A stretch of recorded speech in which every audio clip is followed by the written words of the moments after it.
Cap 26 here. We're just doing repair and tips, and we're just doing some clay modeling in plasticine clay.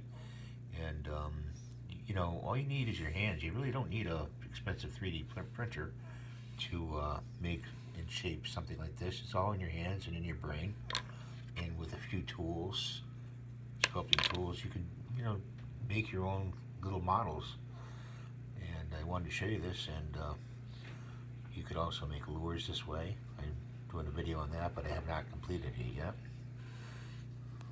I hope this helped you.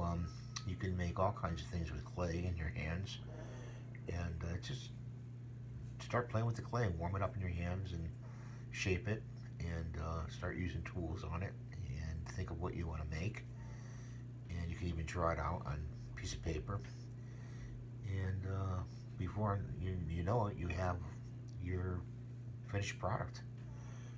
So I hope you have a good day, and thanks for watching. Ready to subscribe.